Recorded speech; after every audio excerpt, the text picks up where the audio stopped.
we're back on Morning Barbados for a Monday. And, you know, on Monday, traditionally, we look at a Bajan tradition, some historical perspectives of Barbados, and we will in a moment. But right now, we're going to talk to a well-known Barbadian who's an author, who's on his new book. It is called Established in Barbados. And William Gittens, I need to ask you first of all, why another historical perspective on Barbados? It's always important to have a historical perspective because of the fact that things in our country are still evolving, and therefore you need to reflect in order to make some modification to guide you along the entire process. Any significant changes, anything that emerges in your book that was different to people, say, of my generation? Or your generation, for that matter? Well, you will notice that the landscape now caters more to a lot more statues and monuments. I'm sure within your time, there were not as many monuments as we have now. So that is an indicator that there is some change.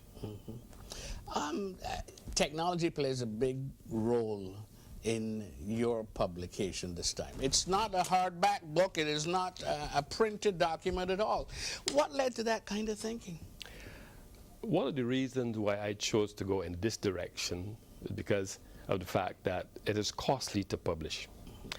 And if you are thinking in terms of keeping your costs down, and you want to meet all and sundry, it would be better to go in this direction.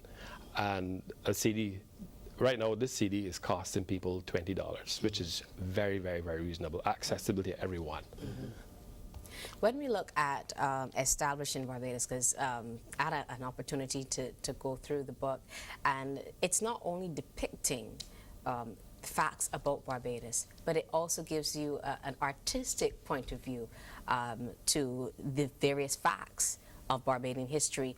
Who are you looking to approach or appeal to with this particular volume? I would want to appeal to all and sundry for the simple reason that we as a people, sometimes we are driving along our cars and you may be aware that there is some object to your left and may not have paid any attention to that. And because some person took some time to really capture your attention by pointing out certain specifics, then you will decide to go to that. Let's take, for argument's sake, the monument going up by the airport. People pass and see that. But now that I'm talking about it, it will create some interest to go and see what is this all about. You take a second look. Now you have my curiosity. What monument is there going up by the airport? There's a monument going up by the airport. I don't remember the name of it. Let me look through my book quickly and tell you. And it's close to the airport? It's on the highway? Yes, please. It's on the highway. Where is it, Kimberly? I don't... you stumped us this morning, you know, and Morris Greenwich. What I particularly found interesting about the book in its entirety was an opportunity to see various places of interest in Barbados and other areas that we might also take for granted, like the basic cable and wireless, which is now line today. We had an opportunity to understand the history behind the establishment of it. These are buildings that we do business in every day, but we just take it for granted that they are in existence. We just assume that they're naturally there. So we have an opportunity to see things that appeal to us from a different point of view.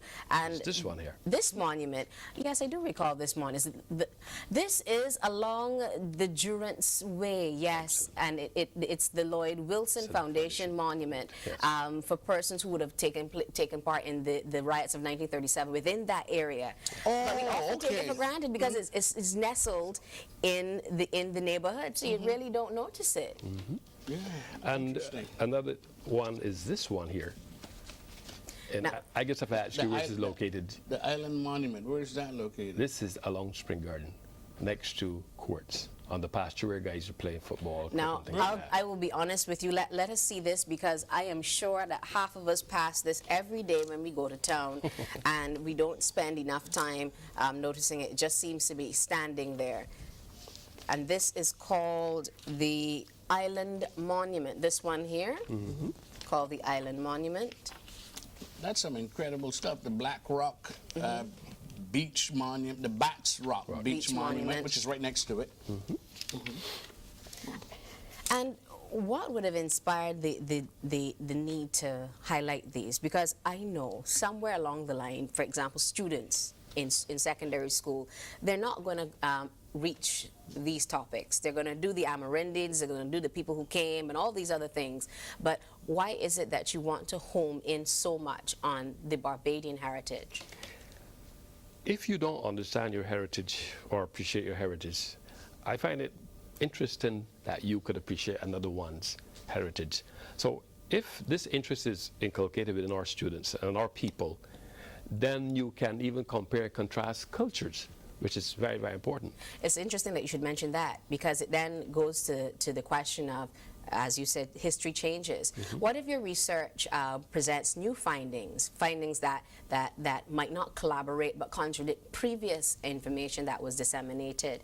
Is this also updated in your volume? Yes, that's what I've attempted to do as well. Because what I've discovered that sometimes people in sharing information might not get it right. As a result of researching that specific topic, these new findings come to the fore, and then you're able to share them with people as well. It opens the door to my pet historical question. Why is the George Washington House now at the Garrison and not at the corner of Chelsea Road? You mean Bush Hill House? That's what I mean. That apparently was the affectionate name as well, wasn't it? Bush Hill House, yes. But no, growing up, that's where it was. Well, what else did you discover that's different from yesteryear? Well, one of the things I've also discovered is that a lot of attention are not paid to these things as they should, and from time to time we need to have them cleaned up, spruced up, and especially since tourists tend to gravitate toward these things, we need to have them looking, a certain way. Well, William Gittens, your background as a videographer, did that help you any in spotting and focusing on this aspect of our history? Sure, because as a videographer and a media arts specialist, the things that you would hone in on, an average person that's not trained in that area would not attempt to do. I've tried to give you some close-ups of the work so you can see the detail and the information inscribed on these monuments as well. All right, and do you plan on, say, doing a tour of these particular things, taking young people, other historians, or exposing Barbadians generally to this in another format? You plan on taking this whole program to another level? Certainly. And one of the ways which I'm presently doing that is when persons purchase the CD and they go through it item by item, piece by piece. This will also be considered as a tour as well. I agree. I actually started to replay in my mind when I got onto the playing marble cricket and the pitching marbles. And I asked myself, when last I see anybody playing marble cricket? Last time somebody played marble cricket in my neighborhood, I was 3. Nobody plays marble cricket anymore. So the book also lends some nostalgia. To some nostalgia and traditions. Yes. I mentioned the marble cricket, but what are some of your favorites from bygone days that you don't see anymore? Favorites would be sucking sugar cane, roasting breadfruit, rolling the roller, pitching marbles, playing marble cricket. In fact, actually, all of them, I enjoy them. And what I found interesting in those times, we were exposed to these kind of things, and the likelihood of getting to mischief was minuscule as opposed to what is happening now. So there's a lot of difference and great memories. Well, William Gittens, just for the record, let me let you know that in St. George we still roast breadfruit. St. Philip too. Yes. Always good to see you, my friend. Remember you. those days at CBC, yes. Wonderful.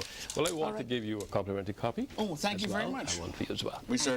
I certainly appreciate it, and I know Kimberly has read it already. But I'm going to take a chance and spend a little time reflecting on your history, which you've established. Thank you very Barbados. much. Good luck. Thank you very much. And coming up on Morning Barbados, you tell me.